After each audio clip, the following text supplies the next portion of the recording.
اعوذ باللہ من الشیطان الرجیم بسم اللہ الرحمن الرحیم اللہم صلی علی سیدنا محمد معدن الجود والکرم وآلہ وسلم۔ سامعین و ناظرین اکرام، السلام علیکم ورحمۃ اللہ وبرکاتہ۔ آج کا موضوع یہ ہے کہ زندگی کیا ہے۔ دیکھیں، زندگی کے معنی کو سمجھنے کی ضرورت ہے، اور بات یہ ہے کہ اگر زندگی کے معنی کو نہ سمجھا جائے یا اس کے مقصد کو نہ سمجھا جائے، پھر یہ ہوتا ہے کہ زندگی بیکار چلی جاتی ہے۔ یہ بات نوٹ کر لیں، زندگی کیا ہے۔ اور دوبارہ میں یہ عرض کرتا ہوں کہ اگر ہم زندگی کو نہ سمجھے تو پھر زندگی فضول ضائع ہو جاتی ہے۔ یعنی اس کی مثال ایسی ہے کہ کوئی بھی مشین ہو آپ کے گھر میں اور وہ کارآمد چیز ہو، لیکن اگر آپ اس کے استعمال کو نہیں جانتے یا اس کے مقصد کو نہیں جانتے تو وہ بیکار پڑی رہے گی، استعمال تو نہیں ہوگی نا۔ ایک عام سی بات ہے، سادہ سی بات ہے، اتنی اس میں کوئی پیچیدگی نہیں ہے۔ زندگی کو سمجھنا ازحد ضروری ہے، اور زندگی کو اگر آپ نہ سمجھے تو اس کا ایک نتیجہ یہ ہوگا کہ آپ کی زندگی پریشانی میں گزرے گی، بے چینی میں اور پریشانی میں گزرے گی۔ یہ بات ذرا نوٹ کر لیں۔ تو زندگی کو سمجھنا تو اپنے لیے بھی ضروری ہے۔ یعنی اگر میں یہ کہوں کہ زندگی اگر آپ نہ سمجھیں گے تو خود بھی آپ پریشان رہیں گے، کیونکہ اکثر یہ ہوتا ہے کہ زندگی سے لوگ شاکی رہتے ہیں، یعنی شکایت رہتی ہے انہیں۔ جیسا بھی ماحول ہو وہ کہتے ہیں کہ یار اس سے اچھے ماحول میں ہوتے، یا ایسے نہ ہوتا، ایسے نہ ہوتا۔ تو اکثر یعنی ایک نقصان یہ ہوتا ہے کہ ساری زندگی شکوے اور گلے شکوے میں گزر جاتی ہے، اور ہر ایک سے شکوہ۔ کبھی اپنے آپ سے شکوہ ہوتا ہے، کبھی انسان اپنی شکل کے بارے میں شاکی رہتا ہے کہ لڑکیاں کہتی ہیں بسا اوقات، یعنی ہو سکتا ہے کہ اگر میں لڑکا ہوتی تو، یا جو ہے ایسا ہوتا ہے کہ اپنی شکل کے بارے میں، یا میں گوری ہوتی، یا ایسا ہوتا، یا ایسا ہوتا، یا ویسا ہوتا، تو وہ ساری زندگی جو ہے نا وہ شکوے شکایت میں گزر جاتی ہے۔ اور بسا اوقات یہ ہوتا ہے کہ انسان بوریت کا شکار ہو جاتا ہے۔ اگر آپ زندگی کو نہ سمجھیں نا تو پھر بسا اوقات یہ ہوتا ہے کہ زندگی جو ہے وہ بوریت کا، یکسانیت کا شکار ہو جاتی ہے۔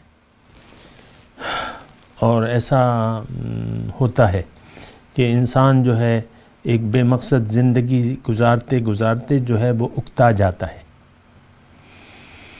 یکسانیت ہوتی ہے، یہ کیا زندگی ہے، کہتے ہیں یہ کیا زندگی ہے، تو وہ بوریت کا شکار ہو جاتا ہے۔ اور بعض اوقات یہ ہوتا ہے انگزائٹی ہو جاتی ہے، ٹینشن ہو جاتا ہے، تو انسان پریشانی کا شکار ہوتا ہے۔ تو دیکھیں، یہ ہمارے اپنے فائدے میں ہے کہ زندگی کو ہم سمجھ کے زندگی گزاریں، اور بنا سوچے سمجھے زندگی گزارنا جو ہے، میں تو کہتا ہوں کہ سب سے پہلے آپ کے لیے ایک مصیبت ہوگی زندگی، کیونکہ آپ زندگی کو جانیں گے نہیں، اور جب جانیں گے نہیں تو بسا اوقات ایسا ہوتا ہے کہ انسان کچھ چاہتا ہے اور ہوتا کچھ اور ہوتا ہے، تو وہ پھر پریشانی اور عموماً گلے شکوے۔ مثال کے طور پہ ایک آدمی کا اللہ تعالیٰ نے رزق جو ہے وہ نپا تولا رکھ دیا ہے۔ اب ظاہر ہے کہ یہ تو اللہ تعالیٰ کے کام ہے، اور اللہ تعالیٰ ہی واللہ یقبض و یبسط، اللہ تعالیٰ ہی تنگی لاتا ہے، فراخی بھی اللہ تعالیٰ ہی لاتا ہے۔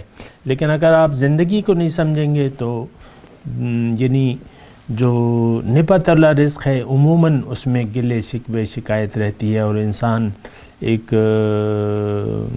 افسوس کا ہوتا ہے کہ کاش ایسا نہ ہوتا، یا حالات کے اچھے ہونے میں یعنی وہ یہ سمجھتا ہے کہ میرے اگر فراخی آ جائے گی تو میرے حالات اچھے ہو جائیں گے۔ وہ کہتا ہے نا کہ یعنی فلانے کے جو ہے وہ پانچوں گھی میں ہے اور سر کڑھائی میں، یعنی اس طریقے سے انسان پہ سوچتا ہے کہ وہ تو فلانا جو ہے وہ تو بڑے مزے میں ہے، اور ہم تو مر گئے، برباد ہو گئے۔ اس طریقے سے پھر یہ ہے کہ آپ زندگی گزارتے رہتے ہیں تو آپ کی زندگی جو ہے کبھی اس میں اطمینان اور سکون کا سانس نہیں ہوتا. یہ بات ذرا نوٹ کر لیں. زندگی کو سمجھنے کی ضرورت ہے، اور میں آپ کو یہ کہہ رہا ہوں کہ آپ کی ظاہری زندگی کے لیے بھی اس میں یعنی بہت زیادہ ضروری ہے جو آپ زندگی گزار رہے ہیں. ظاہر ہے کہ یہ دنیا ہے، انسان اس میں ایک خاص عمر کے لیے اللہ تعالیٰ نے اس کو بھجوایا ہے. یہ نہیں کہ بس پیدا ہوئے اور 2 سال بعد مر گئے. ہماری جو آپ لوگ چکن کھاتے رہتے ہیں نا، تو آپ دیکھیں کہ وہ 40 دن میں جو ہے چوزا جو ہے بڑا ہو کے تقریباً بوڑھا ہونے لگتا ہے، اور پھر اسے ذبح کر دیا جاتا ہے اور کھا لیا جاتا ہے. 40 دن کا مرغی کہلاتی، جوان مرغی. اور یہاں 40 دن کا بچہ آپ دیکھ لیں، بچے کو تو پالتے رہو پالتے رہو پالتے رہو. تو یہ ہے نا کہ انسان مطلب ایک عرصے کے لیے آیا ہے، وہ عرصہ بظاہر جو ہے طویل ہے، 50 سال 60 سال.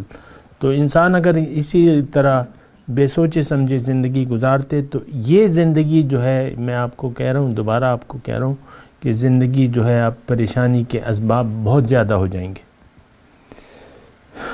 کیونکہ آپ نے کچھ اندازے لگائے ہوتے ہیں زندگی کے بارے میں، اپنے جو جھوٹا مستقبل ہے اس کے بارے میں انسان کوئی اندازے لگا لیتا ہے کہ میں یہ کروں گا وہ کروں گا یہ کروں گا، اور وہ اپنے تقدیر سے زیادہ اندازے لگاتا ہے عام طور پہ. یعنی جو اس کی تقدیر میں نہیں ہوتا وہ اس کو اپنا موٹو بنا لیتا ہے اپنا، کہ میں نے ایسا، میرا یہ پلان یہ ہے. آپ بچوں سے پوچھ لیں کہ آپ کیا بنیں گے، تو انہوں نے اپنے جھوٹے مستقبل کے پلان بنائے ہوتے ہیں. تو پھر یہ ہوتا ہے کہ وہ سوچتا رہتا ہے، پھر اس کے لیے کوشش بھی کرتا رہتا ہے، جھوٹا مقصد سامنے رکھ کے جھوٹ کو مقصد بنا کے وہ جب زندگی گزارتا ہے تو ہوتا تو وہ نہیں ہے جو وہ چاہتا ہے. تو پھر وہ پریشانی کا شکار ہو جاتا ہے کہ یار میں نے تو ایسا سوچا نہیں تھا زندگی کے بارے میں، یہ تو میری سوچ میں بھی نہیں تھا، جن حالات میں آ گیا ہوں. تو بہت مطلب یہ ایک طویل داستان ہے، لیکن میں مختصر بات یہ ہے کہ زندگی کو سمجھنا جو ہے وہ انتہائی ضروری ہے، نہ صرف اس دنیا کے لیے بلکہ اس کے بعد جو حقیقی زندگی شروع ہونے والی ہے اس کے لیے از حد زیادہ جو ہے وہ ضرورت ہے کہ ہم زندگی سمجھ کر، سوچ سمجھ کے گزاریں. اور آنے والی زندگی جو ہے وہ چلو، یہ زندگی تو چلو گزر جائیں گے. وہ شاعر نے اس کے بارے میں کہا ہے نا کہ اب تو گھبرا کے یہ کہتے ہیں کہ مر جائیں گے، مر کے بھی چین نہ پایا تو کدھر جائیں گے. تو یہ ہے نا کہ وہ زندگی جب شروع ہوگی وہ اس میں ختم ہونا نہیں ہے. اصل میں تو وہ زندگی شروع ہو چکی ہے بالفعل. صرف یہ ہے کہ ایک منزل آنے والی ہے کہ اس میں سے آپ کی آنکھوں سے پردہ اٹھ جائے گا. فَكَشَفْنَا عَنْكَ غِطَاءَكَ فَبَصَرُكَ الْيَوْمَ حَدِيدٌ. اس وقت جو ہے آپ کی آنکھ سے پردے ہٹ جائیں گے. اس وقت آپ چاہیں گے، انسان چاہے گا کہ میں واپس لوٹا دیا جاؤں، کیونکہ بے مقصد زندگی کے اچھے نتائج کبھی برآمد نہیں ہو سکتے. یہ بات نوٹ کر لیں، بے مقصد زندگی کے اچھے نتائج کبھی بھی اچھے نہیں نکلتے. تو انسان جب وہ اپنی حقیقی زندگی شروع کرتا ہے تو اس میں جو ہے وہ اس میں تو یہاں بھی یعنی وہ خوش نہیں تھا، اور وہاں تو کچھ اور ہی چیز ہوتی ہے.